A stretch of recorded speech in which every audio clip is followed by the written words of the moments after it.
Padre, gracias. Gracias por la oportunidad de poder hablar en esta mañana y durante todo este fin de semana acerca de ese propósito para el cual el Espíritu de Dios fue enviado hasta nosotros. Un gran privilegio poderlo hacer en tu nombre, Cristo. Un gran honor poder llamarnos hijos tuyos y poder depender del poder de ese Espíritu que mora en nosotros y que vino a traer gloria a tu nombre. Permite que a través de cada una de las exposiciones nosotros podamos honrar tu palabra, que nosotros podamos trillar terreno santo y que tú puedas guiar nuestras mentes, pensamientos, intenciones de una forma que no nos desviemos ni a la derecha ni a la izquierda de la palabra que el Espíritu inspiró. Padre, gracias porque tú tienes más interés que cualquiera de los expositores en que esta palabra sea cuidada. De esa forma nosotros queremos pedirte con temor y temblor que tú cuides lo que vayamos a decir de una forma que pueda expresar exactamente aquello que tú plasmaste, por aquello también que tú quieres hacer en medio nuestro durante este fin de semana. Ministranos a lo que estamos ministrando para poder ministrar en tu poder. Te lo pedimos en Cristo Jesús. Amén, amén. Bendiciones y bienvenidos a todos ustedes que están aquí desde múltiples nacionalidades. Yo sé que más tarde vamos a estar hablando un poco de esas cosas, pero sé que hay gente del norte, del sur, del centro y no sé de dónde más. Creo que hay gente de Qatar aquí. Creo que hay un par de personas de Qatar, según me dijeron. Allá arriba, ¿dónde están? Wow. Desde el Medio Oriente nos visitan, un gran privilegio. Gloria al Señor. Bueno, como cada año para mí me toca el privilegio de iniciar esta conferencia. Esa es mi responsabilidad y me toca ese lugar para poder abordar un tema que pueda servir de sombrilla a todos los demás temas que vienen después. Y el título de este primer encuentro con ustedes es el que ya escucharon, la era del Espíritu para la gloria de Cristo. Ahora, el propósito de esta conferencia no es simplemente definir la persona del Espíritu. Tú puedes tomar un curso de eclesiología para hacer eso, ir al seminario o cualquier otra cosa. Puedes comprar un libro y poder leer acerca de eso. Tampoco es la intención simplemente abordar las malas enseñanzas que han ocurrido a todo lo largo y ancho de lo que es nuestro continente, y eso es verdad. Pero el énfasis durante este fin de semana, el énfasis que queremos hacer es ver cómo la persona del Espíritu, la tercera persona de la Trinidad, es esencial para vivir la vida cristiana. Tú no puedes vivir la vida cristiana que Cristo compró de una manera que honre a nuestro Redentor sin la dependencia del Espíritu. Y yo creo que esto es algo que no ha sido enfatizado lo suficiente y mucha gente que conoce la doctrina muchas veces niega la doctrina porque está tratando de vivir la doctrina en el poder de su propia carne. Y ese no es el diseño de Dios. De manera que la dependencia del cristiano, del Espíritu de Dios, no es simplemente un ideal. Eso no es como el ideal. No. Es algo esencial. Esencial. Sin depender del Espíritu, la vida cristiana se vuelve pesada para muchos. Cuando ya Dios reveló que mis mandamientos no son gravosos, y frustrante para otros. Y no puedo creer que Dios nos llame a vivir en gozo, en el poder del Espíritu, y al mismo tiempo que yo viva frustrado. Esas dos cosas son incompatibles.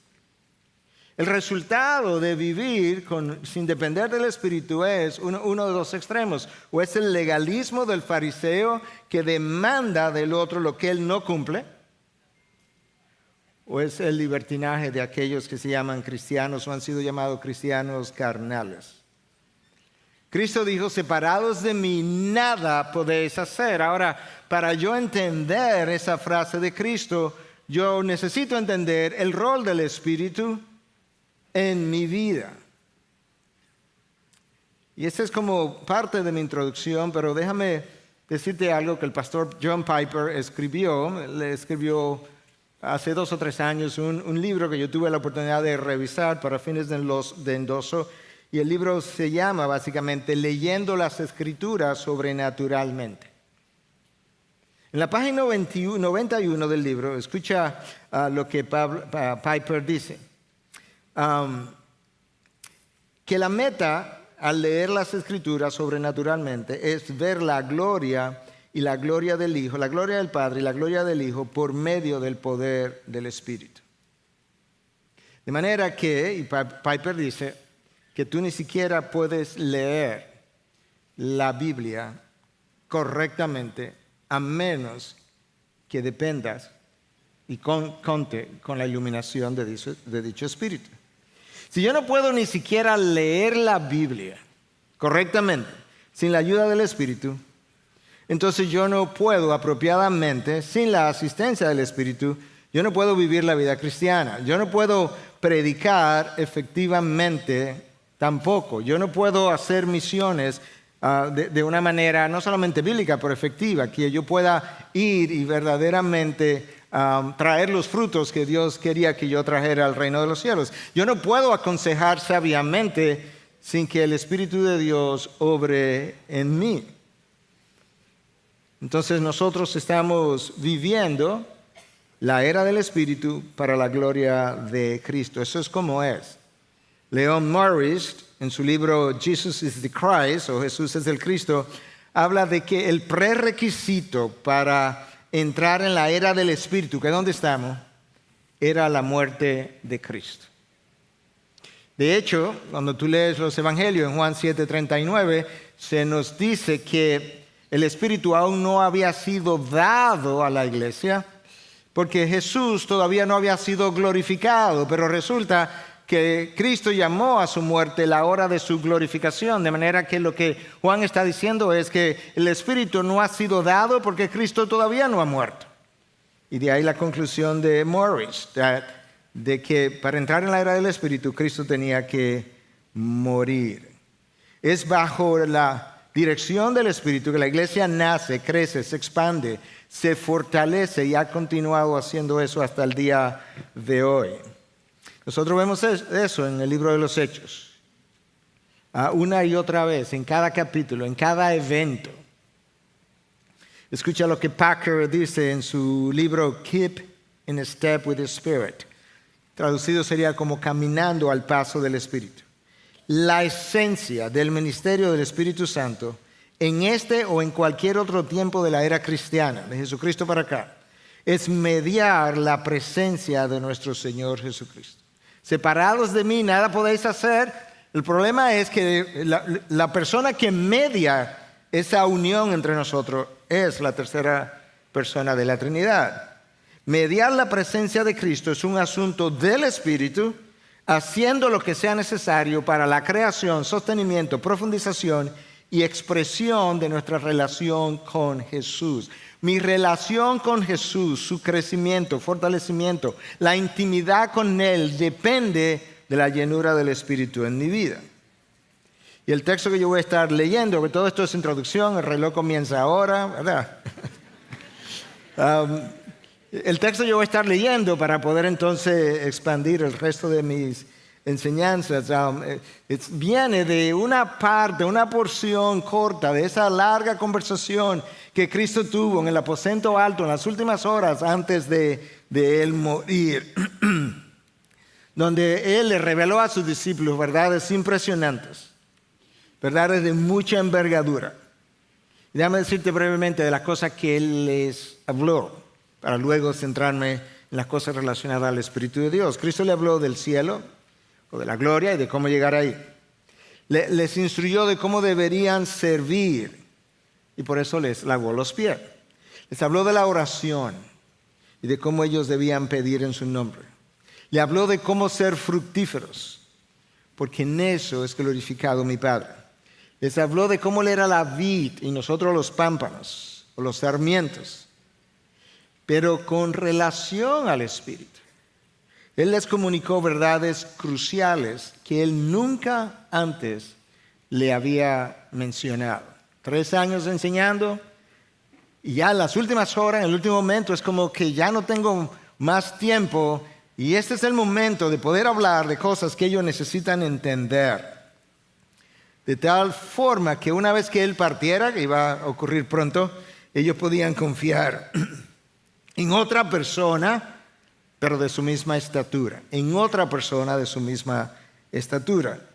Y Cristo les habló rápidamente esa noche del Espíritu como Paracletos, como aquel que vendría a su lado, Juan 14, 16, como el ayudador, quien sería enviado desde el Padre en respuesta a la oración del Hijo, 14, 16 del Evangelio de Juan, como el guía que nos enseñaría y nos recordaría todas las cosas, Juan 14, 26, como el Espíritu al venir testificaría acerca de la persona de Jesús, Juan 15, 26. Y les habló del Espíritu como la fortaleza para ser testigos de Él. Juan 15, 27. Eso no es todo, porque hoy vamos a hablar de otras cosas también.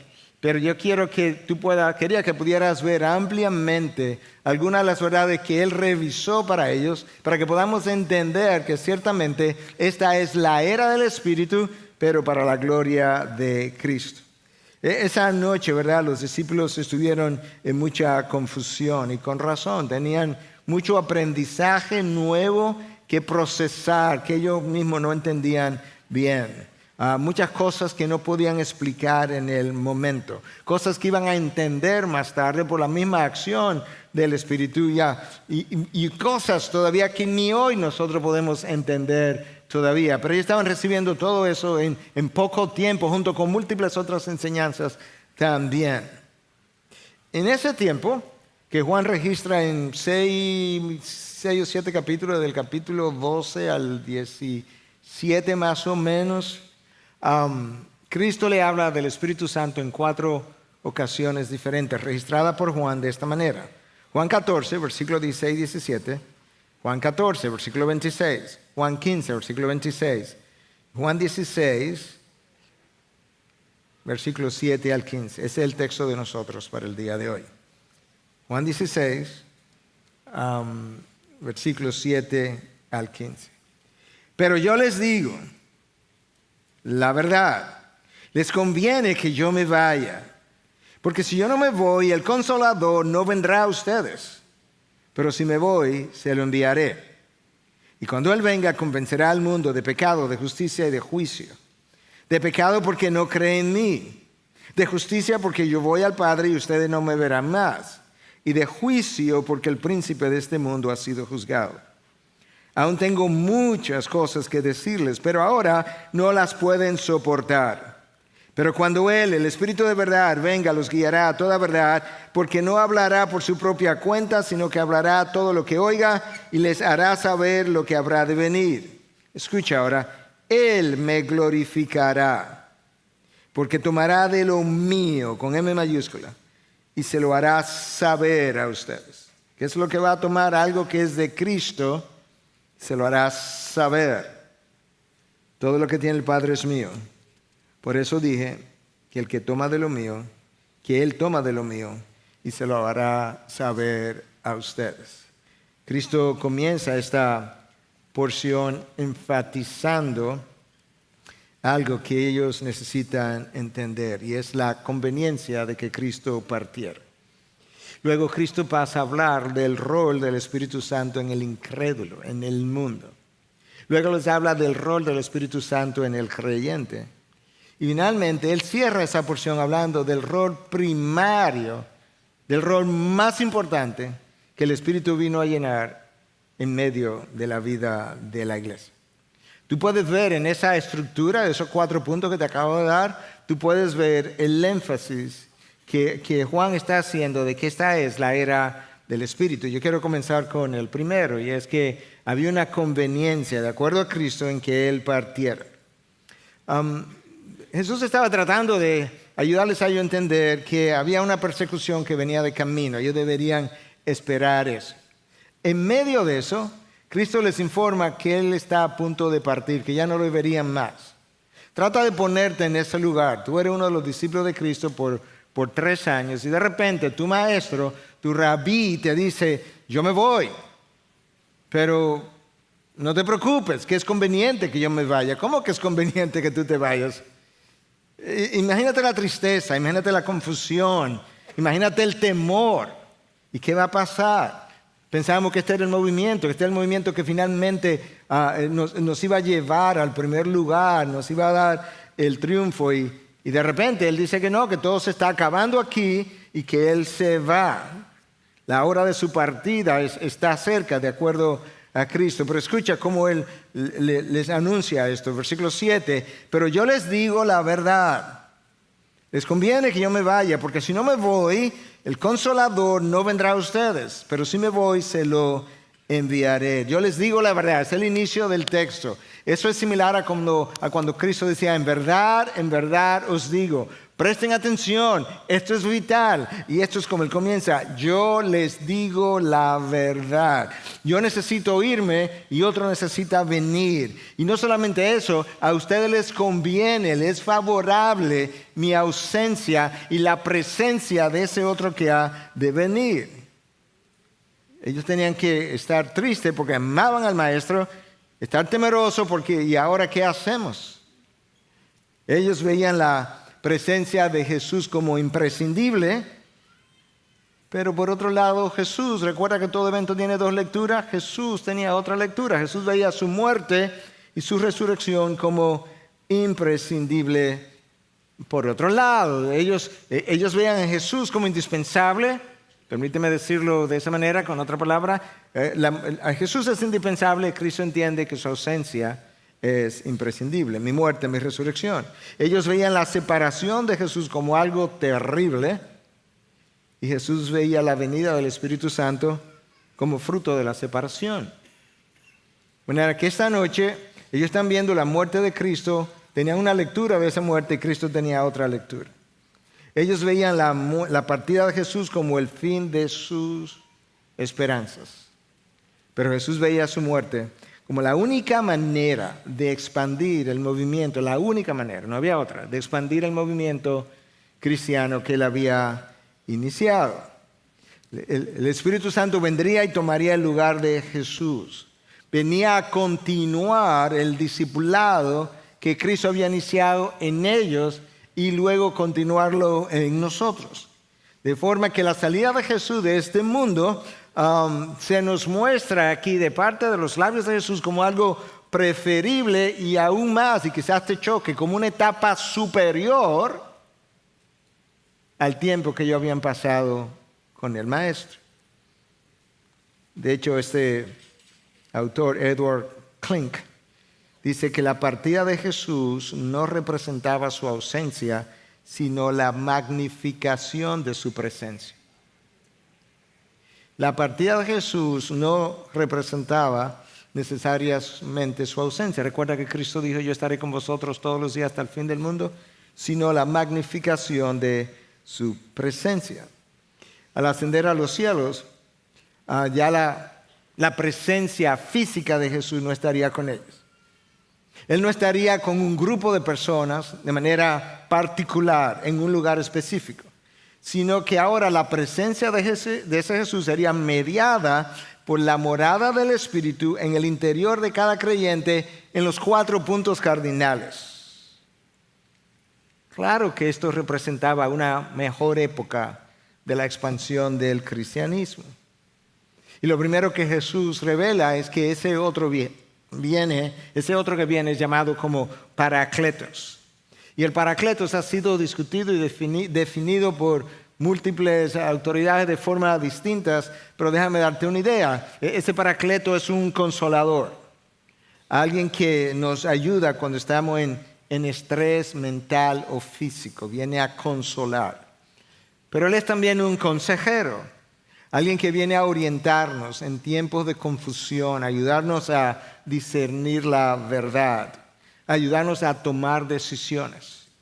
Ese Paracletos es también un intercesor, alguien que sirve de puente entre dos personas, entre el Padre y nosotros. Es un defensor, alguien que viene a defender tu vida, alguien que viene a defender la causa de otro. Es un fortalecedor en medio de la aflicción, en medio del sufrimiento, en medio del desierto, en medio de la persecución. Alguien que viene a tu lado a representar su causa, pero también tu causa, la causa de Cristo.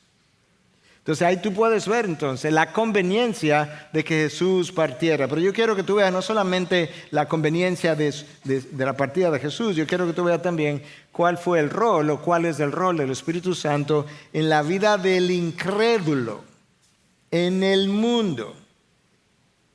Y Jesús les dice esa noche, de una u otra forma, que el ministerio del Espíritu sería extremadamente amplio.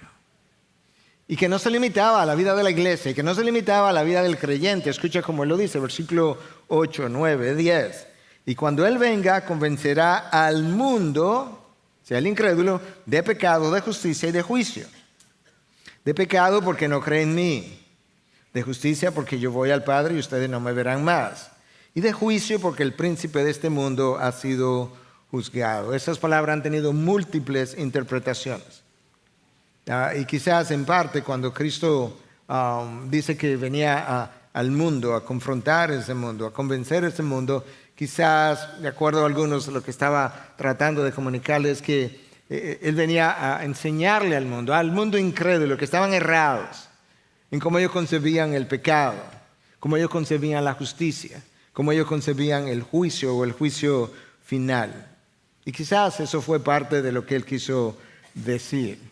Pero por otro lado, otros piensan que el Espíritu Santo vendría y acusaría al mundo de pecado por su incredulidad. Y tiene sentido.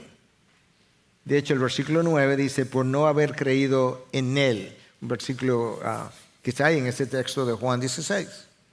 El mundo acusó a Jesús de pecar, de haber blasfemado contra Dios. Pero ahora el Espíritu va a venir y va a acusar a ese mundo de haber pecado contra Dios. Por otro lado, el Espíritu vendría a convencer el mundo de justicia. Y algunos han pensado que esto implicaba que el Espíritu vendría a mostrarle al mundo quién era el verdadero culpable de lo que había ocurrido en la cruz. Pero otros piensan que cuando el Espíritu viene a convencer al mundo de justicia, lo que está tratando de comunicar Jesús con esta enseñanza es que la única justicia que nos puede salvar, en quien podemos encontrar salvación, es en la justicia de Cristo. Y cuando tú eres convencido de eso, entonces el incrédulo deja de ser incrédulo y pasa a creyente. Quizás eso es lo que Cristo estaba tratando de comunicar, y finalmente vendría a convencer al mundo de juicio. Versículo 11 dice, porque el príncipe de este mundo ha sido juzgado. Quizás la idea aquí es que el mundo se ha convencido finalmente de que las cosas no terminan en neutro, sino que hay un juicio final donde unos irán a la presencia de Dios y otros terminarán en la condenación eterna. Si eso es verdad, entonces el ministerio del Espíritu, quizás lo que Cristo estaba tratando de enseñar con palabras más detalladas es que el Espíritu vendría a traer convicción en algunos casos, convicción y nada más, condenación con la convicción y conversión en otros casos. Convicción y conversión. Convicción para muchos y salvación para otros. Pero nosotros podemos ver, parte de lo que estoy diciendo, tan pronto el Espíritu de Dios descendió y que Lucas narra en Hechos 2. Recuerda que Él viene a convencer al mundo de pecado, de justicia y de juicio. Porque cuando Pedro comienza a predicar, en el contexto de la venida del Espíritu, hay una multitud ahí de incrédulos. Y el texto dice que se sintieron compungidos de corazón, traspasados. Estos son gente incrédulas. Y dijeron a Pedro y a los demás apóstoles, hermanos, ¿qué haremos? Tú puedes ver esa acción entonces del Espíritu, convenciendo a ese mundo incrédulo de justicia, de pecado y de juicio. Entonces Pedro les dijo, arrepiéntanse y sean bautizados cada uno de ustedes en el nombre de Jesucristo para el perdón de sus pecados y reciban el don del Espíritu Santo. De manera que esa salvación y esa convicción de pecado llegó a ellos por la acción del Espíritu de Dios, y 3,000 personas nacieron de nuevo. El sermón de Pedro no es particularmente profundo, no es particularmente extenso, si Lucas recoge todo el sermón, que quizás no lo hizo. Pero hermanos, la efectividad del evangelismo No depende de nuestras habilidades, no depende de la habilidad del predicador, depende de la acción y la convicción del trabajo del Espíritu.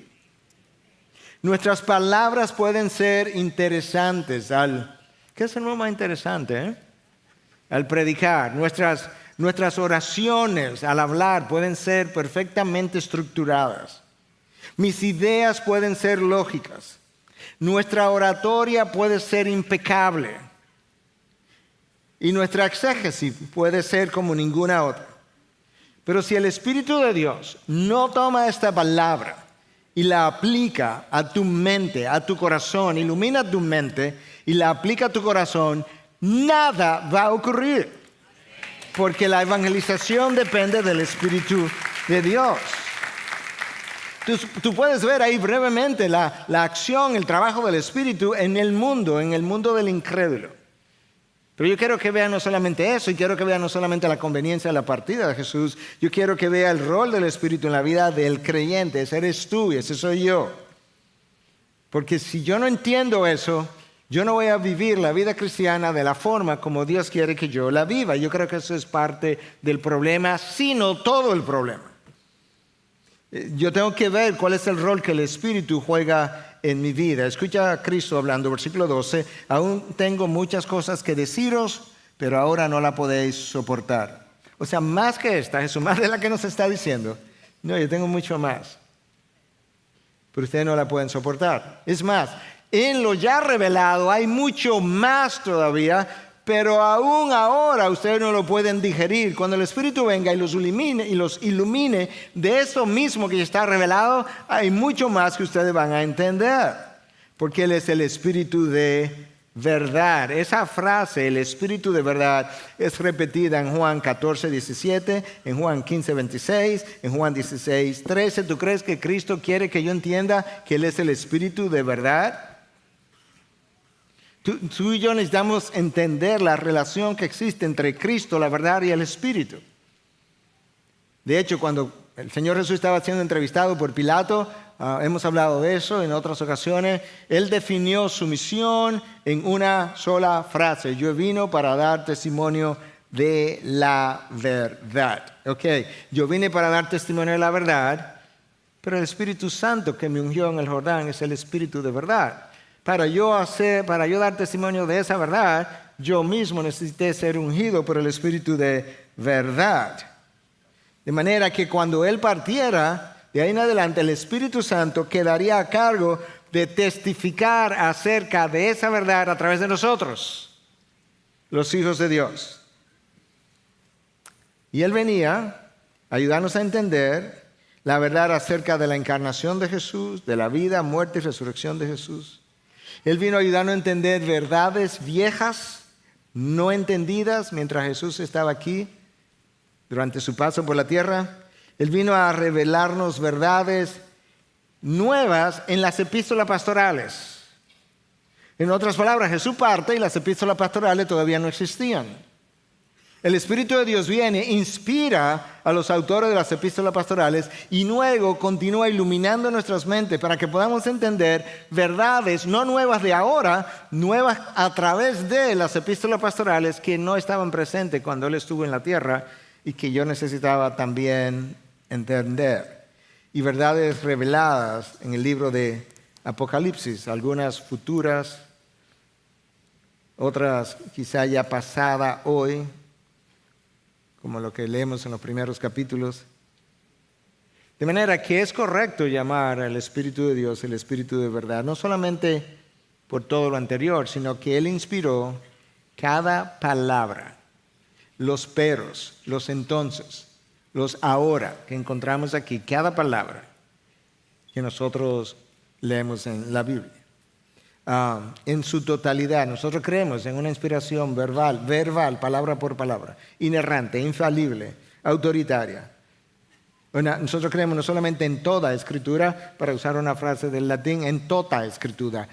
Toda la Biblia fue inspirada por el Espíritu, lo viejo, lo presente y lo que estaba por venir. Cuando la palabra dice que la fe viene por el oír y el oír por la palabra de Dios, eso es verdad, pero no separada del Espíritu. Si la palabra separada del Espíritu fuera capaz de producir fe, mucha gente o todo el mundo que oyera la palabra se convertiría. Pero no es así. Porque el Espíritu obra a través de la palabra de Dios que trae la convicción. La palabra crea fe cuando esa palabra es aplicada por el Espíritu a tu corazón. El Espíritu no es un agente independiente de la Trinidad. Cristo lo dijo. Él no vendría a revelar su propia verdad o plan o propósitos. Juan 16, versículo 13. No hablará por su propia cuenta, sino que hablará todo lo que oiga y os hará saber lo que habrá de venir. Pero lo que habrá de venir ya ha sido revelado. No es que hay gente que toma este versículo y comienza a traer revelaciones nuevas, como si esas revelaciones doctrinales nuevas formaran parte del canon y luego aplican este versículo y dicen, no, pero Cristo mismo dijo que Él revelará lo que habrá de venir. No, lo que Él va a hacer es que va a tomar lo que ya ha sido revelado, pero que todavía es futuro para nosotros y te va a ayudar a entender lo que ha de venir. De manera que nosotros no solamente necesitamos entender la conveniencia de que el Espíritu partiera, necesitamos entender, por otro lado, la acción o el rol del Espíritu en la vida del incrédulo. Yo necesito también entender la acción del Espíritu en mi vida. Pero el último punto está conectado a cosas también que tienen que ver con mi vida. Y es el rol del Espíritu, el rol primario del ministerio del Espíritu en la era de la iglesia. El rol primario del ministerio del Espíritu en la vida de la iglesia. En estos próximos versículos 14 y 15 me van a dejar ver cuál es ese rol primario. Escucha lo que Cristo dice. Él me glorificará, porque tomará de lo mío y se lo hará saber a ustedes. Todo lo que tiene el Padre es mío. Por eso dije, que él toma de lo mío y se lo hará saber. Nota la centralidad de la obra del Espíritu Santo. Él viene a glorificarme. La pregunta sería, ¿de qué manera el Espíritu glorificaría al Hijo? Lo voy a decir de una manera coloquial. El Espíritu vino a encender todas las luces sobre la persona de Jesús. Imagínate que Jesús está aquí en el centro, las luces están apagadas, las luces se prenden y de repente todas las luces están sobre la persona de Jesús. A eso fue que Él vino. Y Cristo luego dice, Él tomará de lo mío y se lo enseñará. De manera que Cristo está hablando de una verdad que Él viene a enseñar. De manera que Él vino a guiarnos a la verdad. Él vino a explicarnos la verdad. Él vino a expandir la verdad. Él vino a clarificar la verdad. Él vino a exaltar la verdad. Él toma de lo mío y se lo enseñará. Bueno, lo que se enseña es la verdad. Pero resulta que Cristo dijo que Él es la verdad. Yo soy la verdad. Esa verdad que Él es, la verdad que Cristo encarnó, la verdad de la cual Él vino a testificar, cuando el Espíritu venga, el Espíritu de verdad, Él ahora se va a encargar de expandirla, de clarificarla, de guiarte a ella, de expandirla, de exaltarla. Esa es su obra. Eso es en parte, en gran medida, como Él glorifica a Cristo, explicándote la verdad para que tú luego puedas ir y vivir la verdad y exaltar la verdad. Él es, míralo de esta manera, el Espíritu es el maestro. ¿Ok? El Espíritu es el maestro. Pero el material que le enseña es Cristo. ¿Ok? Esta mañana vamos a estudiar algo, dice el Espíritu. ¿Y cuál es la lección? ¿Cuál es el material? Cristo. Pero tú no eres llamado el Espíritu de verdad. Sí, lo que pasa es que Él es la verdad. Yo vine a enseñarlo a Él. Ese es el rol primario del Espíritu en la vida de la iglesia. Y por tanto, esto sigue siendo parte del rol del Espíritu en la vida del creyente. Ahora, el Espíritu glorificó a Cristo antes de partir de otra manera. De manera personal, en la vida de Cristo mismo. Y luego en uno de los talleres, creo que es Justin Burkholder, que va a hablar acerca de el rol del Espíritu en la vida de Jesús. Pero brevemente, cuando Cristo murió en la cruz, ¿sabe lo que Hebreos 9:14 dice? Que Él se ofreció, Cristo se autoofreció. ¿Cómo? Por medio del Espíritu eterno. O sea, Cristo está ahí siendo ministrado en la cruz por el Espíritu de Dios, sostenido en la angustia por el Espíritu de Dios, sostenido en el dolor físico, emocional, mental por el Espíritu de Dios. Él se ofreció voluntariamente por el Espíritu eterno. Pero resulta que esa hora es la que Cristo llamó la hora de mi glorificación, de manera que el Espíritu está en el momento de la cruz glorificando a Cristo. ¿Me entendés? O sea, en la hora de su glorificación, y resulta que en esa hora Él está sosteniendo a Cristo, la verdad, en la cruz. Jesús hizo todo ese trabajo bajo la unción del Espíritu. Jesús fue concebido por obra del Espíritu, fue ungido por el Espíritu en el Jordán, predicó en la primera sinagoga, en el poder del Espíritu. El Espíritu de Dios está sobre mí, expulsó demonios en el poder del Espíritu, fue sostenido en la cruz por el poder del Espíritu, fue resucitado por el poder del Espíritu. La realidad es, hermanos, que el resto de la historia es la glorificación del Espíritu en la vida nuestra. Si tú lees el libro de los Hechos, Hechos tiene 28 capítulos, nosotros estamos viviendo como el capítulo 29 de los Hechos. Si tú lees el libro de los Hechos, que representa los primeros 30 años, tú pudieras llamar a ese libro el libro de los Hechos del Espíritu Santo. El personaje central de ese libro es Jesús. Él es el centro del primer sermón apostólico de Pedro. Él es el centro del segundo sermón apostólico de Pedro. Él es el centro de cada mensaje que Pablo predicó y que está registrado en el libro de los Hechos. Si tú remueves el Espíritu Santo del libro de los Hechos, tú no tienes un libro creíble y coherente. Porque es un libro de historia, el libro de los Hechos. De hecho, sin la obra del Espíritu en el libro de los Hechos, Lucas no hubiese tenido nada que escribir. Lucas escribe 28 capítulos acerca de la obra del Espíritu en la vida de la iglesia. Por otro lado, eso es si remueve el Espíritu. Si tú dejas el Espíritu en el libro de los Hechos y le quita el personaje Jesús, ahora es el Espíritu que no tiene nada que hacer. Porque durante todo ese tiempo, lo único que el Espíritu hizo fue glorificar a Cristo.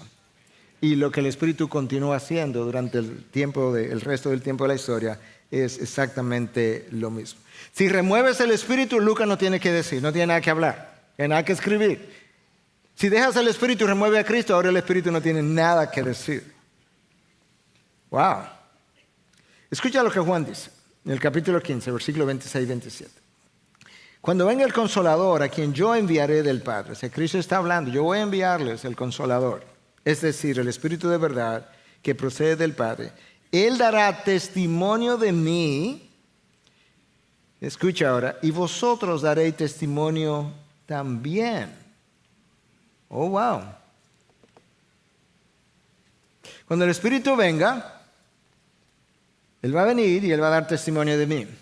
Pero cuando Él los instruya y los forme y los equipe, ahora ustedes darán testimonio de mí, porque habéis estado conmigo desde el principio. Cristo estaba hablando a los apóstoles en el aposento alto, pero por extensión nos estaba hablando a nosotros también. ¿Okay? Porque Él iba a venir a equiparlos a ellos para hacer algo que nosotros luego deberíamos imitar. Él va a dar testimonio de mí, pero ustedes también darán testimonio de mí. Jesús habló a los apóstoles. Los apóstoles hablaron de una manera que se supone que nosotros copiáramos. De tal forma que Jesús es la verdad, como hemos estado mencionando y enseñando, que nosotros tenemos que conocer. No hay duda de eso. El Espíritu es la luz que ilumina la verdad que yo tengo que conocer. El Espíritu es la inspiración al momento de testificar de la verdad. Él es quien inspira aquello que yo voy a decir. Por eso Cristo enseñó, ¿verdad?, que cuando nos trajeran en medio de la persecución a los tribunales, que no nos preocupáramos por lo que habríamos de decir, porque Él es quien va a iluminar tu mente para que puedas tener claridad de ideas, puedas tener una idea que sea coherente, que sea verídica, que sea bíblica, que lo represente a Él. El Espíritu es tu fuerza motora a la hora de hacer la obra de Dios. El Espíritu es la persona que viene en tu ayuda cuando tú estás orando. Y en los momentos en que tú estás orando y no sabes cómo orar, el Espíritu entonces intercede por ti para ayudarte ante el trono de la gracia, para que tu oración pueda llegar hasta allá de la mejor manera posible. El pastor Brian Chappell va a hablarnos esta noche acerca de cuál es el rol del Espíritu en la oración. De tal forma que tú puedes ver que ciertamente cuando Cristo dijo, separados de mí, nada podéis hacer, nosotros repetimos esa frase continuamente, pero nosotros no acabamos de entender cómo es que esa relación, que esa unión con Cristo es mediada, porque luego vamos y vivimos la vida cristiana sin ninguna dependencia del Espíritu. La vida que a mí se me entregó es una vida sobrenatural, pero yo quiero vivirla aquí abajo en un poder natural, que es el poder de lo que yo entiendo, lo que yo creo, cómo las cosas deben ser, cómo las cosas no deben ser, cómo yo debo proceder, sin ninguna guianza del Espíritu. Y cuando Pablo nos dice en Romanos 8:14 que todos los hijos de Dios son guiados por el Espíritu, es como que el Espíritu tendría que decirnos a veces, déjate guiar. No seas terco. No ves que estoy deteniéndote, que me estoy parando en medio, no continúes. Recuerda otra vez, separados de mí, nada podéis hacer. Este es el tronco, la vid, yo soy la rama. Pero ahí entre la rama y el tronco hay una pieza que no es una pieza, es una persona. Es la persona del Espíritu, mediando la unión. Y que Cristo dijo, tú no puedes estar unido a mí, a menos que el Espíritu no solamente te regenere, pero luego que te regenere, te llene. Pastor Héctor Salcedo de nosotros, alias Chacho, ¿verdad? Está hablando de la llenura del Espíritu. La llenura del Espíritu no es un concepto abstracto en el aire teológico. Es un concepto extremadamente práctico.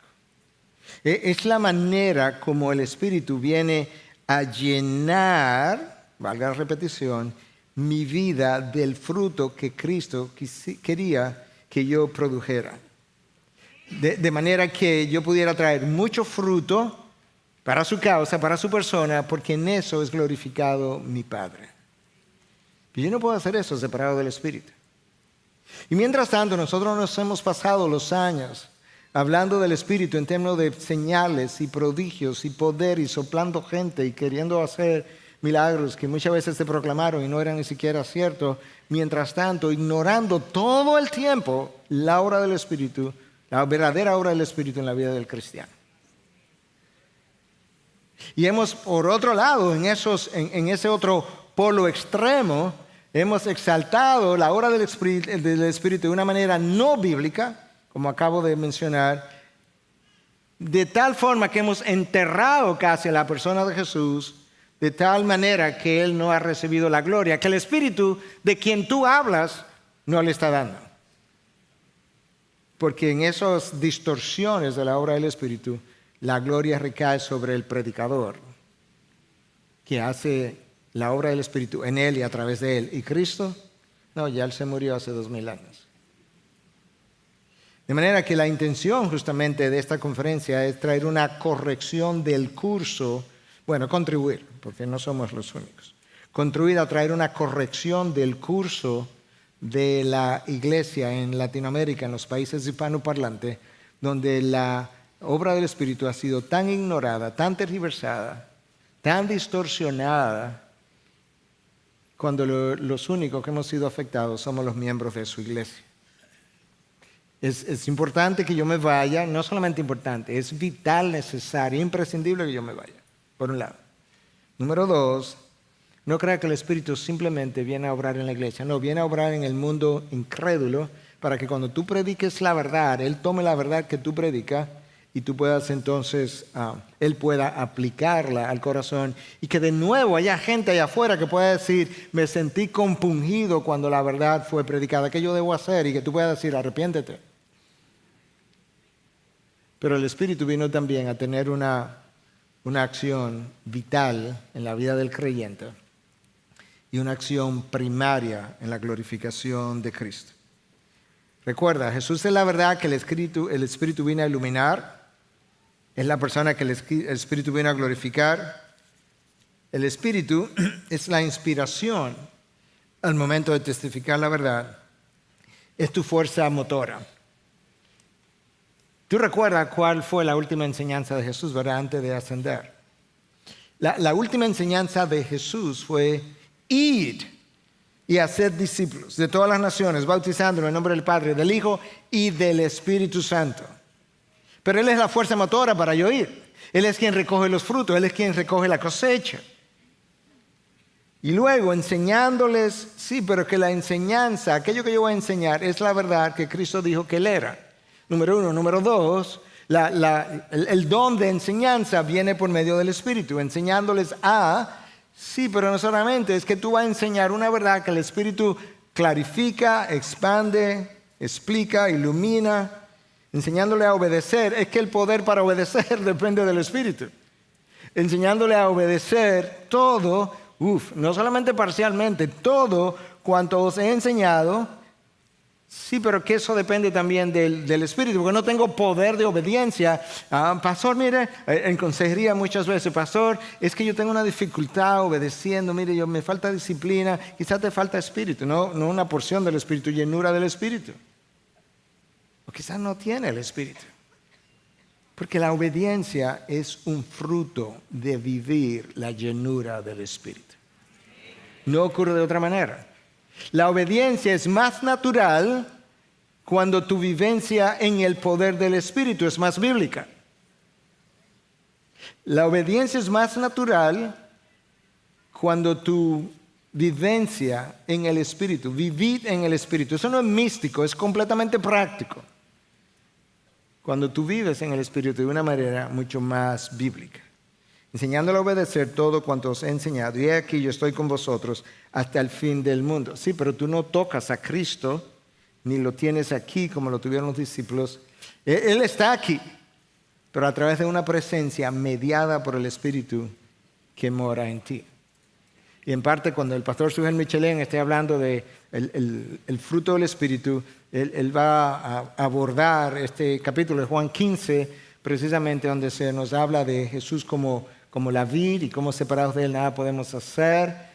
Y entonces cómo ese fruto del Espíritu tiene mucho que ver con mi permanencia en Cristo, mi unión con Cristo.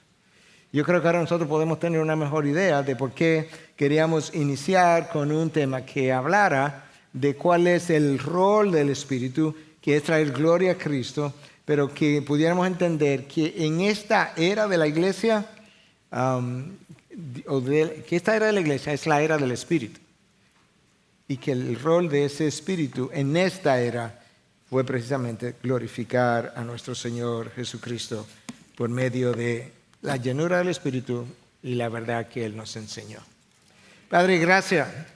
Gracias por tu palabra. Gracias por ayudarnos a entender que ciertamente, no solamente separado de ti yo no puedo hacer nada, sino que mi separación contigo, mi unión contigo, está mediada por esta persona del Espíritu que mora en mi interior, que ilumina mi mente, que me empodera para obedecer, que me ayuda a entender tu verdad, que me ayuda a amar al hermano, que me ayuda a amar a Dios, que me ayuda a vivir el Evangelio en medio de una sociedad, de una generación perversa y torcida. Gracias por lo que haces en mí, a pesar de mí. Hemos querido exaltarte, glorificarte por medio de tu palabra. Lo hemos hecho en tu presencia para la gloria de tu nombre, en Cristo Jesús. Amén, amén.